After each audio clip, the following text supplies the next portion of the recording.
Welcome to TalkFCB and welcome back here to the channel, guys. And of course the build-up is continuing ahead of Barcelona against Napoli in the Champions League. And in today's video, we are going to be talking about Quique Setien and the potential tactical switches we could see ahead of Saturday's game. Is he going to change formation? What sort of variations could we see? It's all coming up with plenty of discussion in today's video.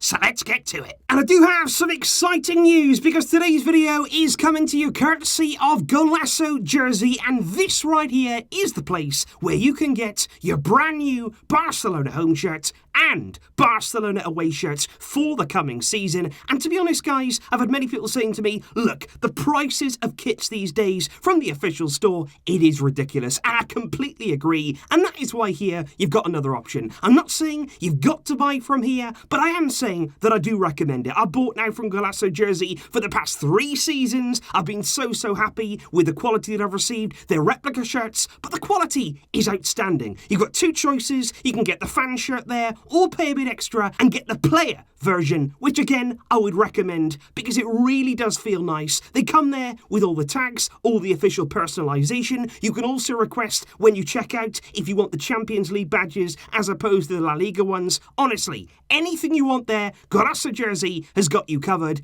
And if you use the link down below, if you go there through that link, and if you use the discount code TalkFCB, you will get an additional 5% off your order. And now as well, with Golazo Jersey improving their tracking system, as soon as you place your order and once it's been dispatched, you will receive your own unique tracking link so you can keep up to date with exactly where your shirts are at any given time. And I would expect delivery there, depending on where you are, in around 3 weeks' time, which is just in time for the brand new season. But before that new season, we have Champions League business to take care of. And if we talk here about today's training session where Clement Lenglet, Antoine Griezmann and Ousmane Dembele all took part, all of them took part in training with the group. And that there is absolutely fantastic news. But I also want to tell you about Ronald Araujo, who was today out on the field. He wasn't with the group. He was actually there doing some very light training out on the field. But that is still good to see. He's still recovering right now from that ankle sprain. It still looks unlikely he's going to be available for Saturday's game, but he is there stepping up that recovery and trying to get back as quickly as he possibly can. But what I want to do here, guys, is actually switch from today's training session and go back in time to Saturday. Because you'll remember there, we talked about the training session at the Camp Nou, which was very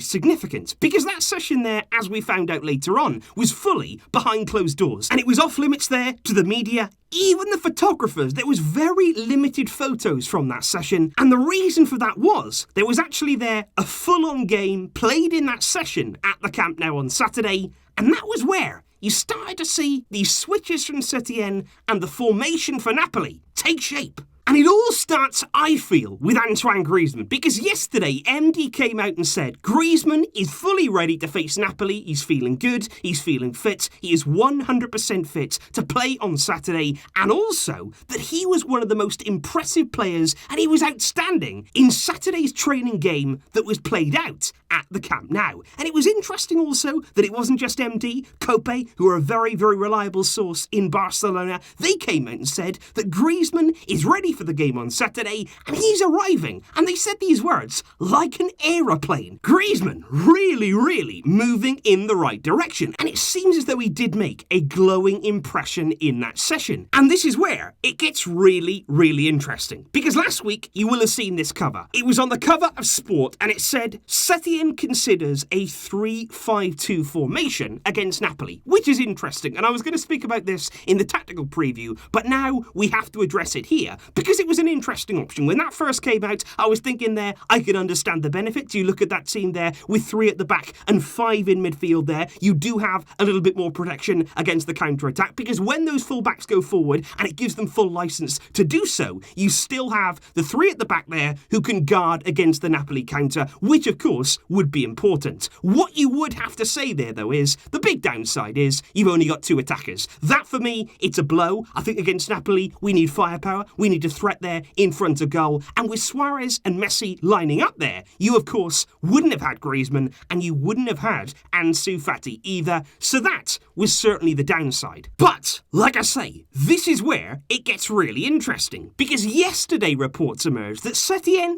had changed his mind. No longer does he want to go down the 3-5-2 route. He doesn't want to play with that formation any longer. Instead, he switched in that training game after potentially seeing the ability of Griezmann to a 4-3-1-2 formation with Messi there playing just behind Suarez and Griezmann. And from the outside for me, it just seems as though Griezmann has played his way into Setien's plans. Potentially coming into this game, Setien may have been thinking Griezmann is not quite right. He has had an injury. Is he going to be 100% ready to face Napoli? I'm not so sure. But in that session, according to all of those reports that have come out, and certainly what we're hearing now about this latest switch, Griezmann made an impression. And it just goes to show, if you put in the work in training, if you impress, you can make an impact. And speaking of that 4-3-1-2 formation that was used there in that training game, Rakwan do go on to say not only there about the attack, but also about the midfield. They say the midfield in that moment was Frenkie de Jong, Ivan Rakitic, and Sergi Roberto in the midfield three, which of course leaves no place for Ricky Puig. And I just want to know your thoughts there on the formation and indeed the personnel. What sort of setup would you like to see against Napoli? Would you like us to go with that three at the back, pack the midfield and two up front? Would you like to see Messi in behind Suarez and Griezmann? Would you like to see that narrow approach that we've seen in games like Villarreal?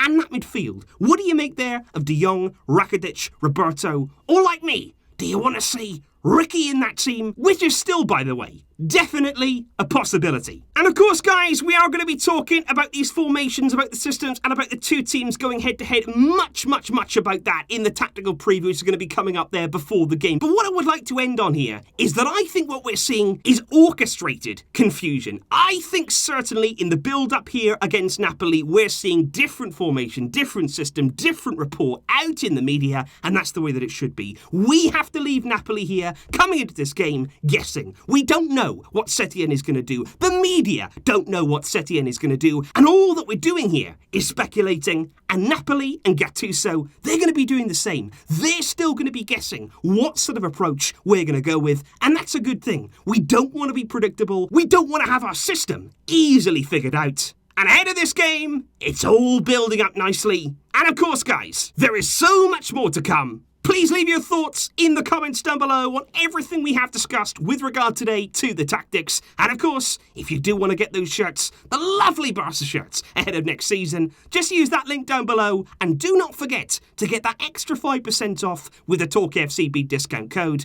If you've got any questions, just let me know down below. Or, of course, over on the Flick chat. Thank you, as always, for your support. But until next time, as always, Visca El Barça.